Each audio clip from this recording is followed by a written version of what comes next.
ایک ہے ایک شخص معین المسیح الدجال، ان دونوں میں فرق ہے۔ معلوم ایسا ہوتا ہے کہ ایک تو شخص ہوگا جس کا ظہور ہوگا، وہ شخص معین ہوگا، اور اگر احادیث کا تتبع کیا جائے تو معلوم ہوتا ہے کہ وہ یہود کا کوئی بہت بڑا لیڈر ہوگا، اور آخری زمانے میں قریب قیامت کا جو زمانہ ہے، قرب قیامت کا، اس میں جو بڑی عظیم جنگیں ہونے والی ہیں، ان میں جب یہودیوں اور مسلمانوں کا مقابلہ ہوگا اور بہت کریٹیکل سٹیج پر وہ مقابلہ پہنچا ہوا ہوگا، اس وقت حضرت مسیح علیہ السلام کا نزول ہوگا اور وہ دجال اکبر کو یا المسیح الدجال جسے کہا گیا ہے اس کو وہ قتل کریں۔ تو المسیح الدجال یہ تو ایک شخص معین، البتہ دجالی فتنہ صرف ایک شخص معین کے ساتھ نہیں متعلق، بلکہ اس کے لیے جو احادیث آئی ہیں ان کا جب ہم تتبع کرتے ہیں، ان سب کو جب جمع کرتے ہیں تو معلوم ہوتا ہے کہ وہ ایک خاص کیفیت ہے، ایک خاص دور میں کچھ ایسی کیفیات پیدا ہو جائیں گی کہ جن کو دجالی فتنے سے تعبیر کیا گیا ہے۔ وہ کیفیات کیا ہے؟ میں کچھ احادیث کے حوالے سے وہ میں نوٹ کر کے لایا ہوں، آج آپ کے سامنے رکھ رہا ہوں۔ پہلی بات یہ معلوم ہوتی ہے کہ اس دور میں، اس دجالی فتنے میں، انسان کو جو قواعد طبعیہ ہیں، جو قدرت کی طاقتیں ہیں، کائناتی قوتیں ہیں، ان پر غیر معمولی غلبہ، اختیار حاصل ہو جائے گا، اور وہ دجال متصرف ہوگا ان تمام قواعد طبعیہ پر، بالکل ایسے انداز میں جیسے کبھی انبیاء کرام علیہ السلام کو اللہ تعالیٰ معجزے عطا فرماتا ہے۔ وہ معجزے کہ جو اللہ تعالیٰ کے فضل و کرم سے اللہ کے رسولوں کو عطا ہوئے ہیں، گویا کہ وہ سب کی سب کیفیات ہیں کہ جو دجال کے بارے میں قرآن مجید یا احادیث نبویہ میں وارد ہوئی۔ مثلاً پہلی بات یہ بتائی گئی کہ اس کے لیے فاصلہ بے معنی ہو کر رہ جائے گا، انتہائی تیز رفتاری ہوگی جو اسے حاصل ہوگی۔ چنانچہ الفاظ یہ ہے کالغیث استدبرت الريح، وہ ایک ایسے طوفان کے مانند جو ہے وہ سیلاب آئے گا کہ جیسے کوئی بہت زوردار آندھی جو ہے اس کے ساتھ طوفان آیا کرتا ہے۔ آپ سائیکلون کا تصور کیجئے کہ جس طریقے سے وہ ایک انتہائی تیز رفتار ہوا جو ہے وہ طوفان کو لے کر آتی ہے، اس طور سے وہ فتنہ پھیلے گا۔ ایک اور حدیث میں الفاظ ہے فَلَا تَدَعُ قَرْيَةً إِلَّا حَبِطَتْهَا فِي 40 لَيْلَةً، یہ مسلم شریف کی روایت ہے حضرت نواس ابن سمعان رضی اللہ تعالیٰ عنہ۔ کوئی قریہ تک نہیں چھوڑے گا دنیا کی کوئی آبادی چھوٹی سے چھوٹی جس میں وہ نہیں پہنچ جائے گا 40 دن کے اندر اندر۔ یہ اس کی تیز رفتاری کا عالم ہوگا، گویا کہ میں تعبیر کر رہا ہوں اسے ان الفاظ سے کہ فاصلہ بے معنی ہو کر رہ جائے۔ اسی کے ضمن میں بعض اور روایات آئی ہیں۔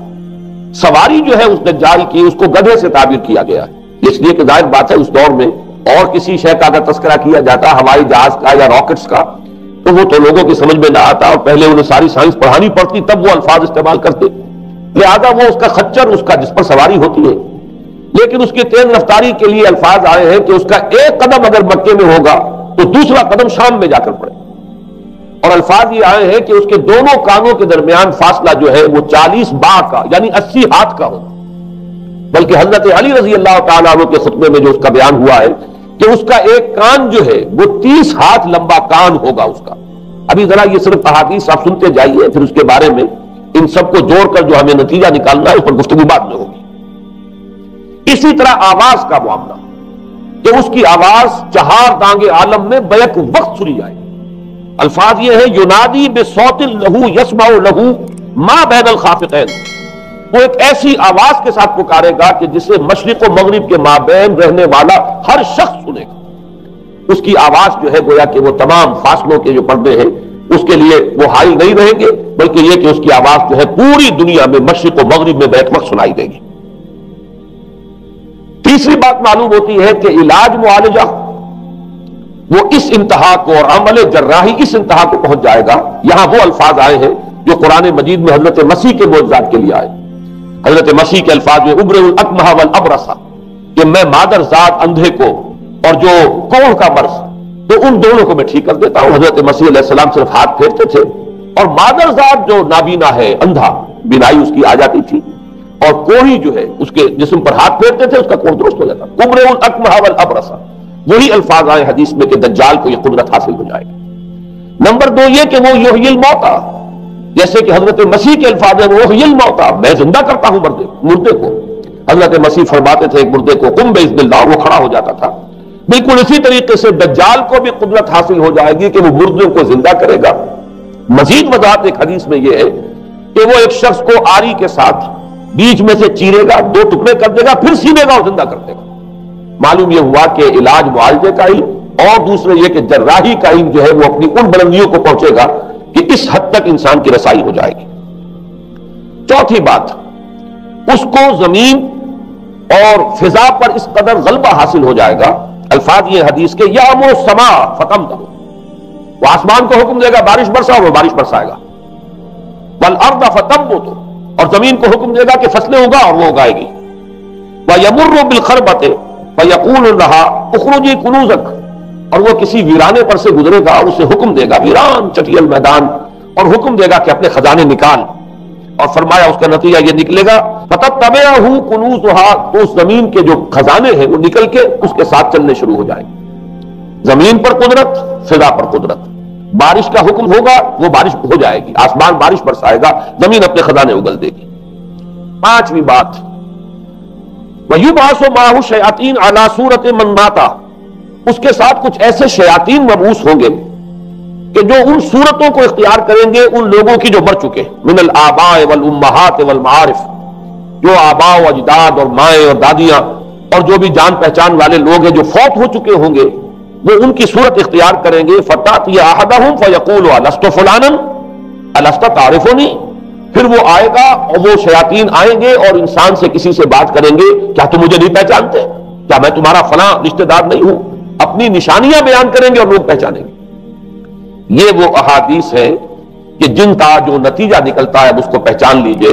وہ نتیجہ یہ ہے کہ حضور صلی اللہ علیہ وسلم نے دجالی فتنے کے جو اوصاف بیان کیے یا جو علامات بیان کی، ان کا حاصل یہ ہے کہ سائنس اور ٹیکنالوجی کی وہ بلندیاں انسان کو حاصل ہو جائیں گی کہ جو چیزیں کبھی رسولوں کے معجزوں سے ظہور پذیر ہوتی تھیں وہ قوانین طبیعہ پر تصرف کے باعث خود انسان کرنے لگے گا۔ یہ ہے در حقیقت حاصل۔ چنانچہ آج آپ دیکھیے وہ جو اس کا گدھا ہے وہ ہمارے آج کل کے ہوائی جہاز ہے، اور آپ کو معلوم ہے کہ یہ رڈار جو ہیں ان کے ہوائی جہازوں کے، یہ بالکل اینڈز پر ہوتے ہیں ان کے بازوؤں پر، اور یہی ان کے کان ہیں، انہی سے انہیں وہ معلومات حاصل ہوتی ہیں۔ خود ان کی لمبائی چوڑائی جو ہے وہ کتنی ہے، اور پھر یہ کہ ان کے درمیان فصل جو ہے وہ 80 ہاتھ کا یا 40 بار کا وہ موجود ہے، اور جہاز کی ایک اڑان اب تو کہیں بات پہنچ گئی کہ آپ کو معلوم ہے کہ پوری دنیا کے گرد بھی ایک جہاز جو ہے وہ چکر لگا لیتا ہے چند گھنٹوں کے اندر۔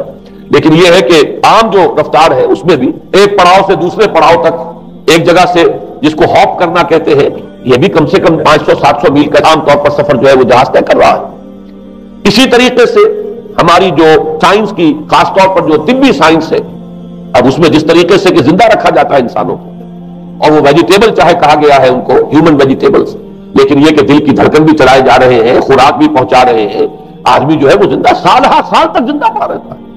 اور یہ کہ سرجری بعض جانوروں پر تو یہ بات ہو چکی ہے کہ کاٹے گئے ہیں اور پھر ان کو سی دیا گیا ہے، جوڑ دیا گیا ہے۔ یہ تمام جو بھی معجزے ہیں اس وقت سائنس دکھا رہی ہے۔ اسی طرح اگر یہ معجزہ دیکھنا ہو کہ زمین لقدق زمین، جہاں کہیں کوئی آثار نہیں تھے کسی ایک پتے تک کے اگنے کے، اگر وہاں لہلہاتے ہوئے آپ کو چمن دیکھنے ہو تو ویسے سب سے پہلے تو یہ معاملہ ہوا تھا اسرائیل نے جو کر کے دکھایا تھا، لیکن اب تو آپ ابو ظبی چلے جائیے، سعودی عرب میں چلے جائیے۔ سعودی عرب کے اندر حال یہ ہے کہ آپ اگر ہوائی جہاز سے سفر کریں ریاض سے جدہ تک تو آپ کو جگہ جگہ بڑے سرکولر پیچز نظر آئیں گے جہاز سے، نہایت گرین، اور اس کے اندر جو ہے آرٹیفیشل اریگیشن کے ذریعے سے اور بہت عمدہ وہاں کاشت ہو رہی ہے، بہت خوبصورت فارمز جو ہے وہ تمام کے تمام سرکولر پیچز، اس لیے کہ جو اریگیشن ہوتی ہے وہ ان ویلز کے ذریعے سے ہوتی ہے کہ جو ایک سرکل میں چلتے ہیں اور پانی کی وہ آرٹیفیشل بارش جو ہے وہ ہوتی رہتی ہے۔ باقی یہ کہ فضا سے آرٹیفیشل رین، یہ تو بہت ہی سادہ سی بات ہے کہ فضا کے اندر ایٹماسفیرک کنڈیشنز کو ذرا تبدیل کیا جائے تو بارش آ جاتی ہے۔ اور باقی رہ گیا آواز کا یہاں سے باہر جانا، وہ تو آواز ہے، تو آپ صورتیں دیکھ رہے ہیں۔ آپ کو نیو یارک میں بیٹھا ہوا خطاب کرے، آپ پوری دنیا کے اندر جہاں چاہیں وہ آل ورلڈ اینٹینا آپ کے پاس صرف ہونا چاہیے، باقی یہ کہ آپ دنیا کے کسی بھی گوشے میں بیٹھے ہوئے کسی شخص کا خطاب جو وہ سن سکتے ہیں۔ تو معلوم یہ ہوا کہ در حقیقت یہ جو دجالی فتنہ ہے، یہ جس کے اوصاف جو بیان کیے گئے، ابھی میں اس کو لفظ فتنہ سے تعبیر نہیں کر رہا، اسے جس چیز میں فتنہ بنایا وہ ابھی میں آپ سے عرض کروں گا، لیکن یہ جتنے اوصاف حدیث میں آئے، جتنی صفات بیان ہوئی ہیں، جو کوائف وہاں سامنے آ رہے ہیں، ان سب کا حاصل تو ایک لفظ میں یہ ہے کہ سائنٹیفک ڈیولپمنٹ اور ٹیکنالوجیکل ڈیولپمنٹ وہ اس درجے کی ہو جائے گی کہ قواعد طبیعہ پر، فورسز آف دی نیچر پر انسان کو تصرف اور تسلط حاصل ہو جائے گا اور وہ انہیں استعمال کرے گا، اور اس طریقے سے اس کے اندر وہ ساری کی ساری کیفیات جیسے کہ آج ہم دیکھ رہے ہیں اپنی نگاہوں کے سامنے وہ پیدا ہو جائے گی۔ اب سوال یہ ہے کہ اس شے کو فتنہ کس چیز نے بنایا؟ یہ بات سمجھ لیجیے، جہاں تک سائنسی ترقی کا تعلق ہے، تکنیکی ترقی کا تعلق ہے، یہ چیزیں فی الاصل فتنہ نہیں ہے، یہ تو وہ علم آدم الاسماء کلہا کا ظہور ہے۔ اللہ تعالیٰ نے ازل میں حضرت آدم علیہ السلام کو جو صلاحیت عطا فرما دی تھی، یہ ایکسفولیشن ہے، اس کا ظہور ہے۔ جیسے کہ آم کی گٹھلی میں آم کا درخت ہے، لیکن ظاہر بات ہے کہ اس کو درخت بننے میں وقت لگتا ہے، پہلے وہ 2 پتے نکلتے ہیں، پھر وہ بڑھتا ہے معاملہ، کئی سال میں جا کر وہ درخت جو ہے وہ جوان ہوگا، وہ پھل دے گا۔ اسی طریقے سے یوں سمجھیے کہ بالقوہ وہ علم حضرت آدم علیہ السلام کو دے دیا گیا، یعنی وہ صلاحیتیں ودیت کر دی گئی، وہ فیکلٹیز، سمع اور بصر اور فؤاد، دیکھو سنو نتیجہ نکالو اور آگے بڑھو۔ آپ نے چیز دیکھی، ایک سنی، نتیجہ نکالا، اس کو نوٹ کیا، آگے بڑھے، پھر کوئی چیز دیکھی، پھر کوئی سنی، اپنے سابق جو نتیجہ آپ نے نکال کر محفوظ کیا تھا اپنی میموری میں، اس کے ساتھ اس کو ٹیلی کیا، کوئی اور نتیجہ نکل آیا اور آگے بڑھے۔ تو یہ تو سٹیپ بائی سٹیپ، قدم با قدم انسانی علم آگے بڑھ رہا ہے۔ یہ ہرگز فتنہ نہ ہوتا، میرے الفاظ پر توجہ کیجئے، اگر اس کے ساتھ متوازن طور پر ایمان اور روحانیت کا ارتقا بھی ہوتا رہتا، اگر اس کے ساتھ اللہ کی معرفت، اللہ کی محبت، آخرت کا ایمان، منزل انسان کی جو ہے وہ آخرت ہے، دنیا نہیں ہے، اگر یہ چیزیں ساتھ کے ساتھ ہوتی تو یہ ہرگز فتنہ نہیں۔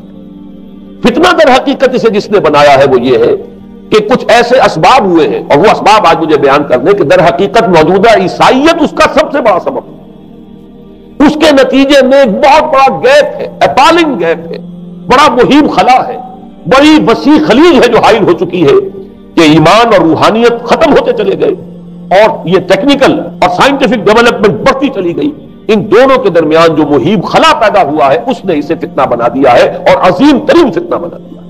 ورنہ اگر اس کے ساتھ ہی اللہ پر ایمان، آخرت پر ایمان، اور انسان کے اندر ایمانی کیفیات، اس کی روحانی کیفیات اگر یہ بھی برقرار رہتی، بلکہ اس کے ساتھ متوازن طور پر ان کو ترقی کرنا چاہیے تھی، تو یہ ہرگز فتنہ نہیں ہے۔ تو پہلی بات یہ سمجھ لیجئے کہ اگرچہ دجالی فتنے کے جو صفات، اس کے اوصاف، اس کی علامات، اس کے مظاہر جو بھی حدیث کے ذریعے سے ہمیں معلوم ہے، جس کا میں نے ابھی آپ کے سامنے تذکرہ کیا، وہ سب در حقیقت تعبیر ہے اس دور کا جو محاورہ ہے، اس دور کی جو زبان ہے، اس دور میں جن الفاظ سے گفتگو کی جا سکتی تھی، اس دور کے ایڈیم میں آج کی جو سائنٹیفک اور ٹیکنالوجیکل ترقی ہے گویا کہ اس کی تعبیر کی گئی ہے کہ وہ دجالی فتنہ ہوگا۔ لیکن اس شے کو فتنہ بنانے والی شے در حقیقت یہ ہے کہ ایک بہت بڑی خلیج حائل ہو چکی ہے ایمان اور روحانیت، اور دوسری طرف سائنٹیفک اور ٹیکنالوجیکل ڈیولپمنٹ میں ان دونوں کے درمیان اتنا بود اور فخر پیدا ہو گیا ہے کہ جس کی وجہ سے اس نے فتنے کی شکل اختیار کی۔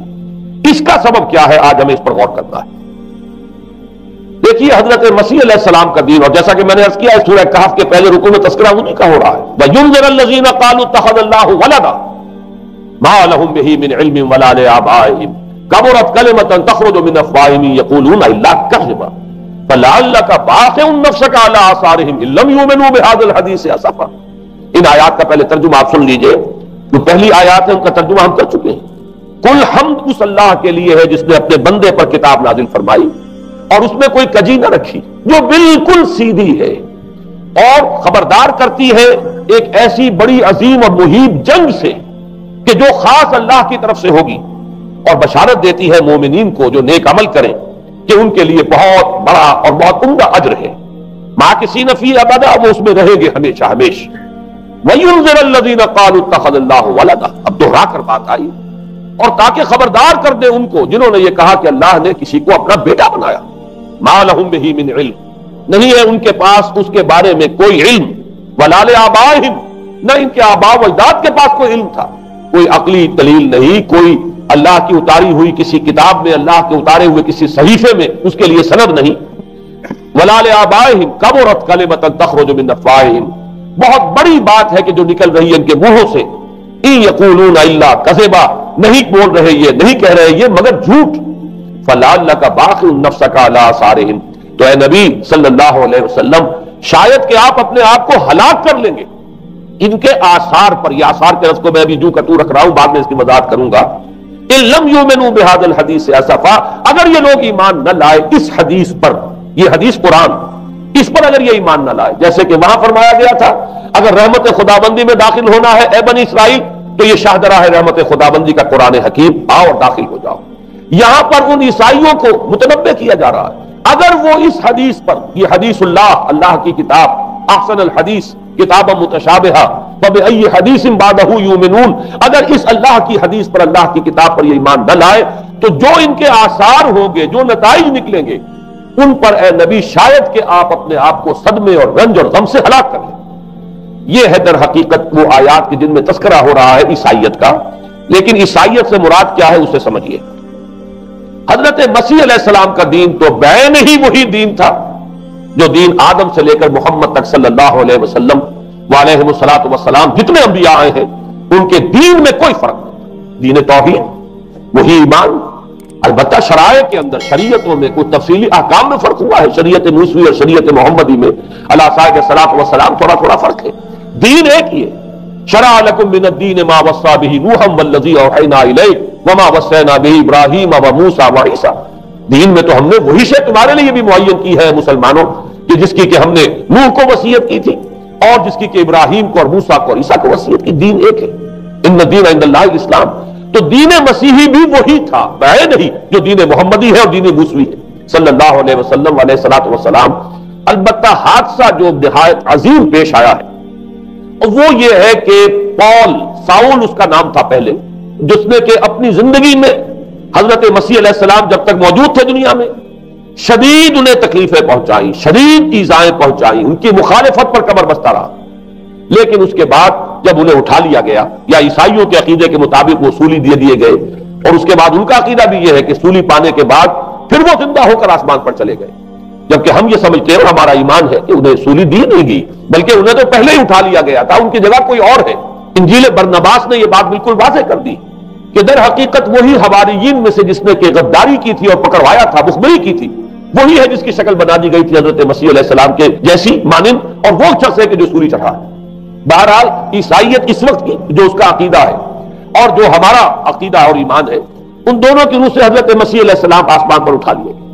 اس کے بعد اس نے دین مسیحی میں نقب لگانے کے لیے، جو دین مسیح اصل دین اسلام تھا، اس کو کرپٹ کرنے کے لیے، ڈسرپٹ کرنے کے لیے، اس میں نقب لگانے کے لیے اس نے اپنے ایک مکاشفے کا ذکر کیا کہ میں آ رہا تھا سفر میں کہ مجھے حضرت مسیح نظر آئے ہیں آسمانوں میں، اور انہوں نے مجھے کہا ہے کہ اے ساؤل تو مجھے کیوں ستاتا ہے، اور تو اب فلاں جگہ جا اور میرے نام سے نبوت کر۔ اس کے بعد اس نے لبادہ اوڑھا عیسائیت کا، اور اس نے آ کر جس طرح عبداللہ ابن سبا نے محمد الرسول اللہ صلی اللہ علیہ وسلم کے دین میں نقب لگائی، اسی طریقے سے اس شخص نے دین مسیحی میں نقب لگائی۔ فرق یہ ہے کہ دین محمدی صلی اللہ علیہ وسلم، کیونکہ یہ آخری دین تھا، اب کوئی اور رسول آنے والا نہیں تھا، اللہ تعالیٰ کی طرف سے اس دین کو، اس شریعت کو ایک پروٹیکشن حاصل ہے، لہذا ایک جزء کی حد تک گمراہی جو ہے پھیل سکی، کل پر محیط نہیں ہوئی۔ لیکن بدقسمتی سے دین مسیحی کے بارے میں یہ ہوا کہ کچھ عرصے تک تو کشمکش رہی ہے، اصل دین مسیحی پر بھی جو کاربند لوگ تھے اور جو اس کے اوپر مستقیم رہے وہ قائم کچھ عرصے تک رہے ہیں، لیکن ہوتے ہوتے تقریباً اس دور تک آ کر جب کہ حضور کی بعثت ہوئی ہے، اصل دین مسیحی کے ماننے والے تقریباً ختم ہو چکے تھے، شاذ لوگ رہ گئے تھے، اور ان میں بھی یہ جرت نہیں تھی کہ اپنے اصل دین کا وہ اظہار کر سکے، بلکہ ہوتے ہوتے ان 600 سالوں کے اندر یہ ہوا کہ وہی پالزم جو ہے در حقیقت اس نے ہی مسیحیت کی شکل اختیار کری۔ یہ پالزم جو ہے یہ ہے در حقیقت، یوں سمجھیے کہ ادیان عالم کی تاریخ میں سب سے زیادہ گمراہ کن مذہب، جس کا رد عمل پیدا ہوا ہے یورپ میں، جس نے کہ اس دجالی فتنے کی شکل اختیار کی ہے۔ میں یہ چاہتا ہوں کہ اس کے ضمن میں چند باتیں آج آپ کے سامنے رکھوں۔ پال نے جو دین مسیحی میں یا دین اسلام میں جو صحیح دین ہے اللہ کا، اس میں 3 تبدیلیاں بنیادی کی۔ سب سے پہلا تو وہی جو قرآن کہہ رہا ہے، الذین قالوا اتخذ اللہ ولدا، مسیح کو، حضرت مسیح علی نبینا علیہ الصلوۃ والسلام، انہیں خدا کا بیٹا قرار دیا گیا۔ اور اس میں بھی نوٹ کیجئے بیٹے کے لیے عربی زبان میں 2 لفظ ہیں، ابن اور ولد۔ ابن کا لفظ ذو معنیین ہے، 2 معنی ہے اس کے، ابن بیٹے کو بھی کہتے ہیں، اور ابن کا کوئی معنوی تعلق بھی ہو سکتا ہے، صرف بیٹا نہیں۔ ابن السبیل مسافر کو کہتے ہیں، راستے کا بیٹا، یعنی چونکہ راستے کے ساتھ اس کا ایک تعلق ہے، راستہ چل رہا ہے، وہ تو ابن السبیل ہے۔ ابن الوقت، وقت کا بیٹا، وہ وقت کا بیٹا اس معنی میں نہیں ہے، بلکہ یہ ہے کہ جو ہر وقت جو ہے حالات کے مطابق گرگٹ کی طرح اپنا رنگ بدلتا چلا جائے، چلو تم ادھر کو ہوا ہو جدھر کی، وہ ابن الوقت ہے۔ تو ابن الوقت اسی طریقے سے جو میں نے دوسری مثال دی ہے، ان کو اگر آپ سامنے رکھیں گے تو معلوم یہ ہوا کہ ابن کے تو دونوں معنی ہو سکتے ہیں، لیکن ولد یہ بالکل مخصوص ہے اولاد کے معنی میں ولد، یہ تو گویا کہ سلبی اولاد. اور عیسائیت وہ ہے مذہب کہ جس نے کہ بدترین شرک کی صورت اختیار کی ہے، اور ان کے ہاں عقیدے میں یہ الفاظ ہیں کہ مسیح اللہ کا، خدا کا سلبی بیٹا ہے، تاکہ کوئی شک نہ رہ جائے کہ کوئی اور نسبت ہے جسے ابن سے تعبیر کیا گیا، کوئی اور تعلق ہے جس کے لیے یہ لفظ اختیار کیا گیا. سلبی کا لفظ استعمال کیا گیا ہے کہ یہ خدا کا سلبی بیٹا ہے. اور یوں سمجھیے اب اس کا جو نتیجہ نکلا کہ بیٹا اگر کسی کا ہے تو ظاہر بات ہے کہ وہ ہم جنس ہے، ہم نوع ہے اپنے باپ کا. انسان کا بیٹا انسان ہوگا، سید زادہ جو ہے سید کا بیٹا سید ہوگا، مغل کا بیٹا مغل ہوگا، گھوڑے کا بیٹا گھوڑا ہوگا، گدھے کا بیٹا گدھا ہوگا. معلوم یہ ہوا کہ بین ہی جو کچھ باپ ہوتا ہے وہی بیٹا ہوتا ہے. لہذا اس لفظ نے در حقیقت شرک کی بدترین صورت اختیار کی کہ بالکل اللہ کے برابر، اللہ کا ہم نوع. گویا کہ بدترین شرک جو ہے شرک فی الذات ہے، اور شرک فی الذات کی بدترین صورت یہ ہے کہ جو عیسائیت میں آئی ہے کہ حضرت مسیح علیہ السلام کو اللہ کا سلبی بیٹا قرار دیا گیا. اب اس کے نتیجے میں چونکہ ظاہر بات ہے کہ آخر بائبل بھی موجود تھی، اس بائبل کو ایک دم کیسے ختم کر دیتا سینٹ پال کہیں یا بہرحال میں تو لفظ سینٹ اس کے ساتھ استعمال نہیں کرنا چاہتا، لیکن چونکہ ہمیں یہ ہدایت ہے قرآن مجید کی بھی کہ جو باطل معبود بنا لیے جاتے ہیں انہیں بھی ہم کوئی ان کے لیے توہین والے الفاظ استعمال نہ کریں. لہذا میں یہ لفظ استعمال کر رہا ہوں، ورنہ جی تو چاہتا ہے کہ کوئی اور لفظ اس کے لیے استعمال کیا جائے. لیکن جو بھی اس وقت دنیا میں اس کا معروف نام ہے پال، سینٹ پال، تو اس نے چونکہ ظاہر بات ہے کہ پوری بائبل کو کیسے ختم کر دیتا، ایک دم تورات کو کیسے ختم کر دیتا. تورات تو آج تک چلی آ رہی ہے بائبل کے ساتھ ملی ہوئی، the old testament, the new testament, یہ دونوں مل کر بائبل بنتی ہے. لہذا اب گورکھ دھندا بنانا پڑا انہیں، وہ تسلیس والا گورکھ دھندا، 3 میں 1 1 میں 3، توحید بھی ہے تسلیس بھی ہے، 3 میں 1 1 میں 3. اور یہ وہ شے ہے کہ جس نے عقیدے کا تعلق عقل سے منقطع کر دیا. اس سے سمجھ میں آنے والی بات ہے، 3 میں 1 1 میں 3 ایک گورکھ دھندا ہے. نتیجہ انہوں نے یہ نکالا کہ ڈوگما در حقیقت اس کا عقل سے کوئی تعلق نہیں، ڈوگما بس عقیدہ ہے، اور اس عقیدے ہی کے اوپر سارے دین کی بنیاد ہے. باقی وہ عقل میں آئے نہ آئے، عقل کے لیے قابل قبول ہو یا نہ ہو، یہ بات اچھی طرح سمجھ لیجئے کہ اگرچہ ہمارے ہاں بھی ہم بھی یہ بات کہتے ہیں کہ بہت سے حقائق جو ہے کائنات کے وہ ایسے ہیں کہ جن تک عقل کی رسائی نہیں، اس کے لیے ہم مجبور ہیں، محتاج ہیں وحی کی ہدایت کے. لیکن 2 چیزوں میں فرق کیجئے، ایک ہے عقل سے ماورا ہونا اور ایک ہے عقل کے خلاف ہونا. ان دونوں چیزوں میں زمین و آسمان کا فرق ہے. ایک وہ حقائق ہے کہ جو عقل از خود ان تک رسائی حاصل نہیں کر سکتی، لیکن جب وہ سامنے آتے ہیں تو عقل تسلیم کرتی ہے کہ ہاں یہ بات سمجھ میں آتی ہے. ایک وہ چیزیں ہیں کہ جن کو عقل تسلیم نہیں کرتی. تو ایک ہے مخالف عقل، ایک ہے ورائے عقل. ان دونوں میں زمین و آسمان کا فرق ہے. ہمارے دین میں تو عقل کو اپیل کیا گیا ہے، لعلکم تعقلون، لعلہم یعقلون، اولو الالباب الذین یعقلون. اب ظاہر بات ہے کہ عقل کو ہاتھو برہانکم ان کنتم صادقین، لاؤ دلیل اپنی. تو دلیل سے عقل سے اپیل کی گئی. اور اس میں وہ رشتہ جو میں نے کئی مرتبہ بیان کیا علامہ اقبال کے اشعار کے حوالے سے کہ عقل گو آستہ سے دور نہیں، اس کی قسمت میں پر حضور نہیں. اور گزر جا عقل سے آگے کہ یہ نور چراغ راہ ہے، منزل نہیں. منزل تک تو عقل نہیں پہنچائے گی لیکن راستہ تو دکھاتی ہے. اور جب کہ وحی کی روشنی سامنے آتی ہے تو عقل اس کی تصدیق کرتی ہے. یہ ہے ہمارا موقف اور یہ ہے عقلی معقول موقف. لیکن عیسائیت نے، بلکہ کہنا چاہیے پالزم نے، مجھے یہاں پر لفظ عیسائیت اب استعمال کرنا نہیں چاہیے اس لیے کہ حضرت عیسیٰ سے اب اس کی نسبت نہیں رہی.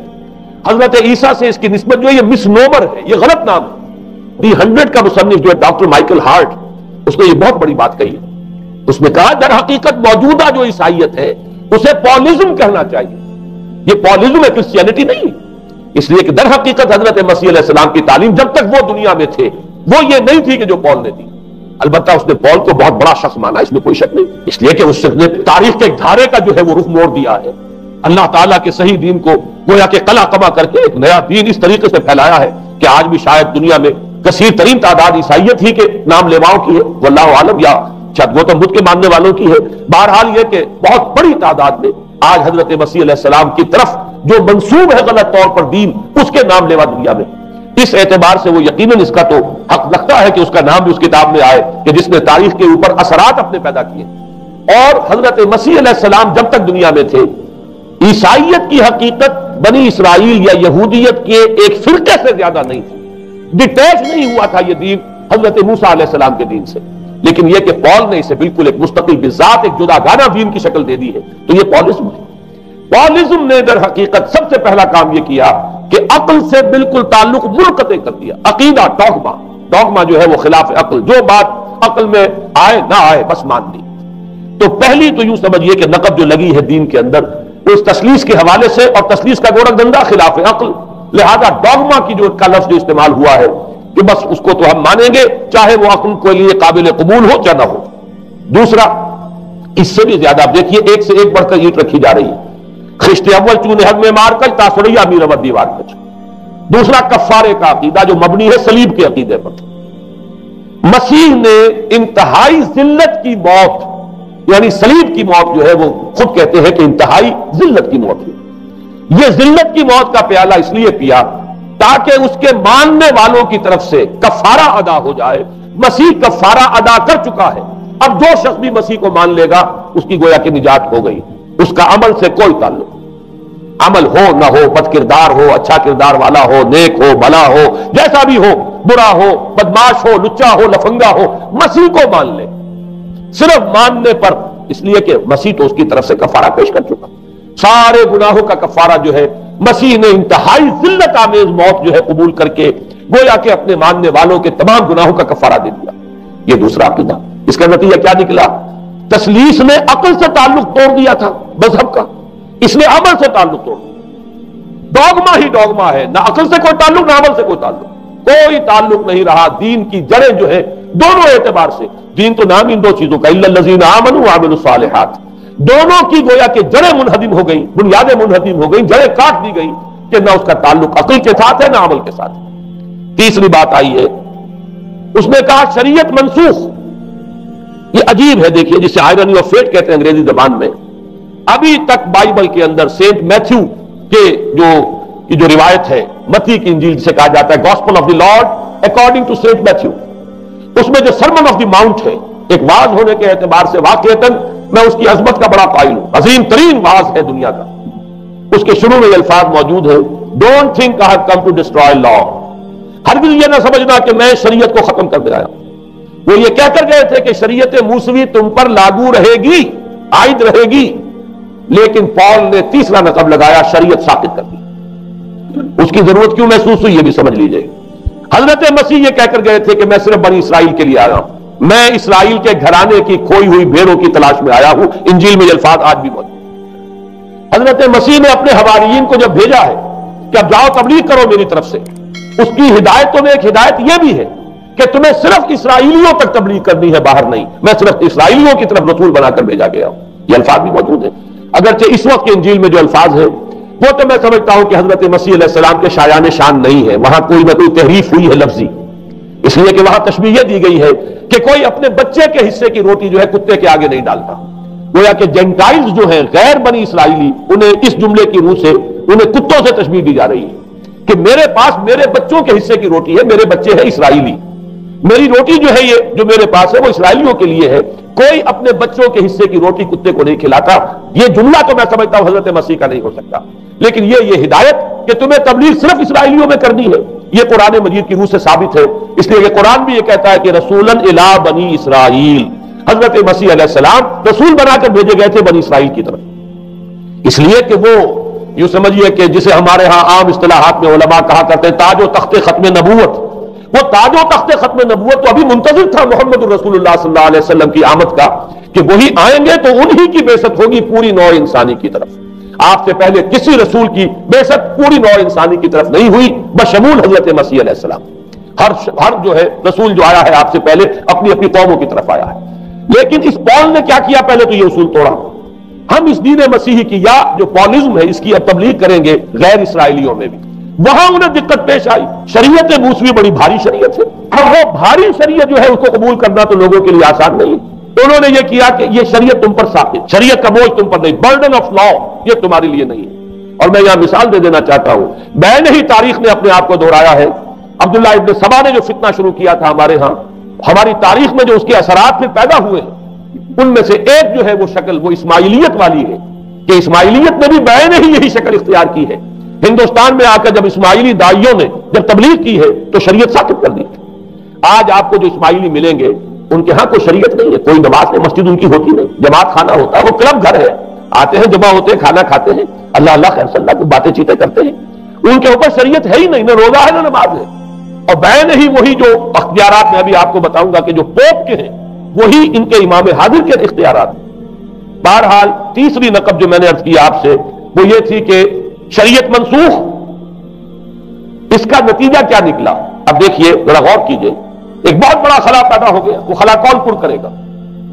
شریعت کے بارے میں سارے اختیارات اب پوپ کو حاصل ہیں، وہ جس چیز کو چاہے حلال کر دے، جس چیز کو چاہے حرام کر دے، جس چیز کو چاہے قرار دے دے کہ یہ ممنوع ہے، جس چیز کی چاہے اجازت دے دے، اس لیے کہ اب شریعت تو رہی نہیں، خلا ہے، اس میں سوالات تو پیدا ہو گئے، یہ کام کیا جائے یا نہ کیا جائے، کون کرے گا؟ تو جب شریعت ختم ہوئی تو سارا اختیار پوپ کے ہاتھ میں آ گیا ہے۔ یہ میں بعد میں ذرا اور تفصیل سے بتاؤں گا کہ کیسے کیسے اختیارات پھر مذہبی طبقے کے ہاتھ میں آئے ہیں۔ اس کے نتیجے میں تاریخ انسانی میں ورسٹ فارم آف تھیوکریسی پیدا ہوئی۔ تھیوکریسی کسے کہتے ہیں؟ جو آج کی اصطلاح میں گالی، تھیوکریسی۔ قائد اعظم کے جملے آپ نے کئی پڑھے ہوں گے، اسلام میں کوئی تھیوکریسی نہیں، مذہبی طبقے کی حکومت نہیں اسلام میں، اور 100% درست ہے۔ تھیوکریسی کہتے ہیں ایک مذہبی حلقے کی، مذہبی طبقے کی حکومت، اس کے ہاتھ میں اختیارات آ گئے۔ اور قرآن مجید میں اسی وجہ سے ان کے اوپر الزام لگایا گیا، اتخذوا احبارهم ورهبانهم اربابا من دون اللہ، انہوں نے اپنے علماء اور صوفیوں کو اللہ کے سوا اپنے معبود بنا لیا۔ حضرت عدی ابن حاتم رضی اللہ تعالیٰ عنہ جب ایمان لائے، یہ حاتم طائی جو مشہور ہے سخاوت میں، ان کے بیٹے ہیں، قبیلہ طے سے ان کا تعلق ہے، حاتم طائی تو طے سے ہے، ان کے بیٹے عدی ہیں، یہ عیسائی تھے۔ یہ جب ایمان لائے اور پھر انہوں نے قرآن پڑھا تو انہیں ایک اشکال ہوا کہ قرآن مجید میں تو ہم پر الزام لگایا گیا ہے کہ اتخذوا احبارهم ورهبانهم اربابا من دون اللہ، تو عرض کیا انہوں نے، ڈرتے ڈرتے عرض کیا ہوگا حضور کی خدمت میں کہ حضور یہ بات تو کچھ درست نہیں معلوم ہوتی، ہم نے تو کبھی اپنے علماء اور رہبان کو خدا نہیں سمجھا، وہ اس مغالطے میں تھے کہ جب تک سجدہ نہ کیا جائے شاید خدا نہیں مانا گیا۔ حضور نے پوچھا کیا ایسا نہیں ہے کہ جس چیز کو وہ حلال کہتے تم حلال مان لیتے ہو، جس چیز کو حرام کہتے ہیں حرام مان لیتے ہو؟ جی ہاں یہ تو ہے، یہی تو فرمایا اربابا من دون اللہ ہے۔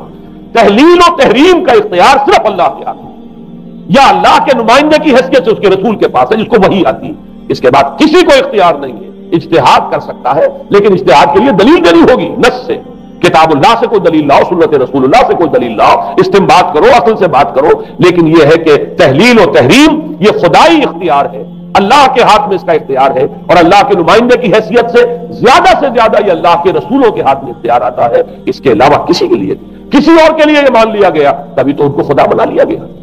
اسی معنی میں آج کی جمہوریت جو ہے وہ بدترین شرک ہے کہ یہاں یہ تسلیم کیا جاتا ہے کہ ساورنٹی جو ہے وہ عوام کی ہے، ساورنٹی آف دی پیپل۔ کیا معنی ہے کہ عوام کے نمائندے جو چاہے قانون بنا دیں، جس چیز کو چاہے حلال ٹھہرائیں، جس چیز کو چاہے حرام ٹھہرائیں، ان کے پاس حلت و حرمت کے جو پورے اختیارات ہیں ان کے پاس آ گئے۔ یہی تو خدائی مقام ہے، خدا کا مقام دے دیا گیا، اس سے بڑا شرک کیا ہوگا؟ در حقیقت حاکمیت غیر اللہ اس دور کا سب سے بڑا شرک۔ تو وہاں یہ حق جو ہے دے دیا گیا علماء کے ایک طبقے کو، پوپ کو، تو گویا کہ تاریخ انسانی کی بدترین تھیوکریسی، بدترین مذہبی استبدادی حکومت قائم ہوئی ہے یورپ میں۔ اس کے حوالے سے میں کچھ تاریخی حوالے بھی اب آپ کے سامنے رکھوں۔ دیکھیے جب تک پال نے یہ کام شروع کیا ہے تو تقریباً 3 صدیوں تک تو یہ صرف ایک مذہبی تبلیغ کا کام ہوا ہے۔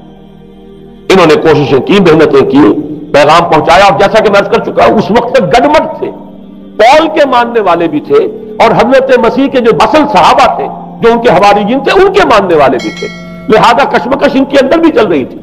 لیکن ظاہر بات ہے کہ حضرت مسیح کے اصل حواریین وہ تو اول تو یہ کہ اپنی گفتگو رکھ رہے تھے محدود بنی اسرائیل تک، نمبر 2 یہ کہ انہوں نے تو شریعت کو ساقط نہیں مانا۔ جنگل کی آگ کی طرح جو مسیحیت پھیلی ہے وہ پالزم والی مسیحیت، اس لیے کہ اس میں تو کوئی شریعت کا کوئی بوجھ نہیں، کوئی حلال نہیں، کوئی حرام نہیں، کوئی نماز نہیں، کوئی روزہ نہیں، لہذا یہ تیزی کے ساتھ پھیلی اور 300 برس تک تو ایک کشمکش جو ہے جاری رہی۔ انہوں نے تبلیغیں کی، مصائب جھیلے، کشمکش اندر بھی چلی باہر بھی چلی۔ لیکن اس کے بعد قیصر روم کانسٹنٹائن، قسطنطین جسے کہتے ہیں، جس کا یہ قسطنطنیہ ہے، کانسٹنٹائن، اس نے یہ محسوس کیا بالکل اکبر کی طرح، جیسے اکبر نے محسوس کیا تھا کہ میری مملکت کے اندر یہ مذہبی تصادم جو ہے یہ سب سے بڑی یوں سمجھیے کہ انسٹیبلٹی کا سبب ہے، لہذا ان تمام مذہبوں کو ایک ہاون دستے میں ڈال کے کوٹ پیس کر ایک بناؤ۔ وہ جو دین اکبری یا دین الہی جو اس نے کیا تھا اس سیاسی مصلحت کی وجہ سے کہ یہ ہندو مسلم تصادم اور دوسرے مذاہب کا ٹکراؤ جو ہے وہ ہندوستان کو ایک سیاسی وحدت اور ایک اپنی سیاسی عظمت کی طرف پیش قدمی کرنے کا جو راستہ ہے اختیار کرنے سے روکتا ہے، لہذا یہ کام کیا جائے۔ یہی قسطنطین نے کیا۔ اس نے جب دیکھا بڑی کشمکش چل رہی ہے، اس نے خود عیسائیت اختیار کری۔ عیسائیت کون سی اختیار کی؟ پالیزم والی۔ ظاہر بات ہے اس کے لیے بھی اصل عیسائیت اختیار کرنا جو مشکل تھا، پالیزم والی۔ اور اس کے بعد یہ اب اسٹیٹ کی جو مشینری تھی، جو طاقت تھا، جو دباؤ تھا، اس کے حوالے سے اب یہ مسیحیت جو ہے پورے رومن امپائر کے اندر اب یہ بڑی تیزی کے ساتھ، جس کو کہنا چاہیے، اس کا ایک نظام قائم ہوا، اور جو مذہبی طبقہ تھا اس کا اقتدار مستحکم ہوا۔ اس کے باوجود 200 برس اور گزرے۔ یونان چونکہ بہت بڑا مرکز تھا علم کا، فلسفے کا، سائنس کا، حکمت کا، آپ کو معلوم ہے یہ تمام ارسطو ہو، افلاطون ہو، یہ سب یونان کے ہیں، ارشمیدس ہو، یہ تمام کے تمام جو بھی ہے، تو سائنس اور فلسفہ دونوں اس کا گہوارہ یونان تھا۔ یونانی حکما اعتراض کرتے تھے، لہذا سن 529 اس کو نوٹ کر لیجیے، جسٹینین ایک قیصر تھا، اب قسطنطین کے 200 برس بعد، اس نے اپنی پوری مملکت میں فلسفہ اور سائنس کی تعلیم حرام قرار دی۔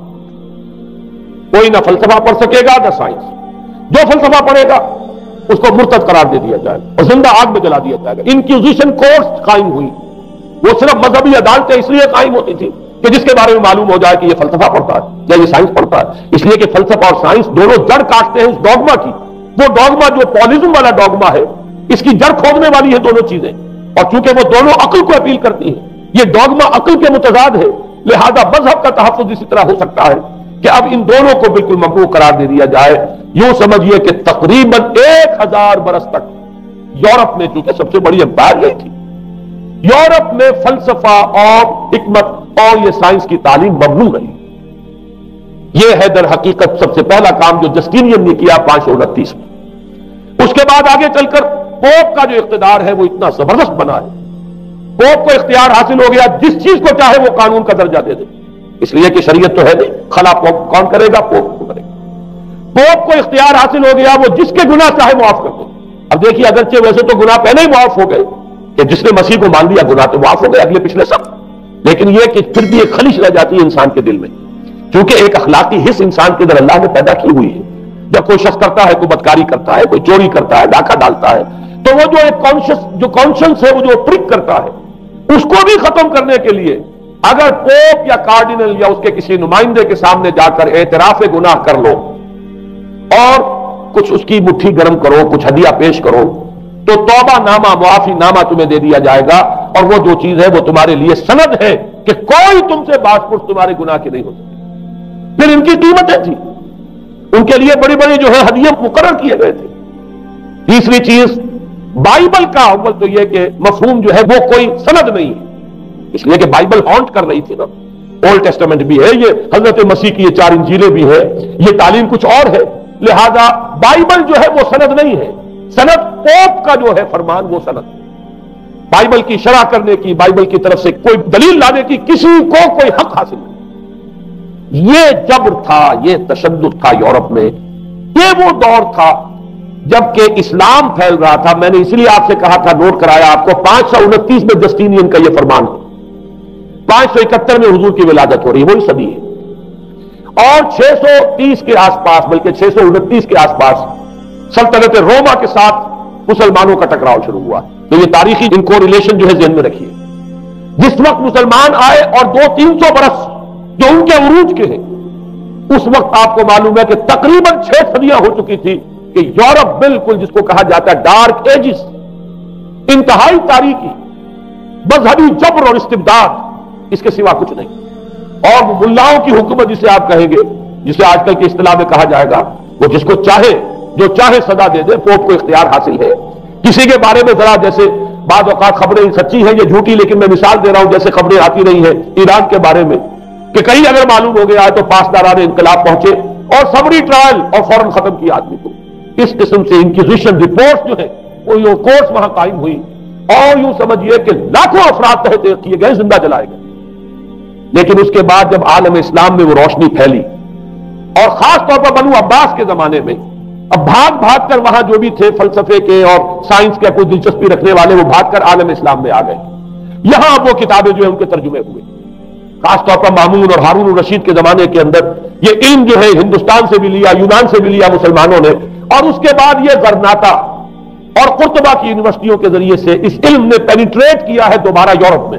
دیکھیے سرکل کیسے بنا ہے، یونان کا علم آیا ہے پہلے عالم اسلام میں، مڈل ایسٹ میں، اور پھر ادھر سے ہو کر چکر کھا کر اور اسپین کی یونیورسٹیوں کے ذریعے سے یورپ میں انٹروڈیوس ہوا ہے۔ اس وقت پھر اصلاح مذہب کی تحریک شروع ہوئی، اور ساتھ ہی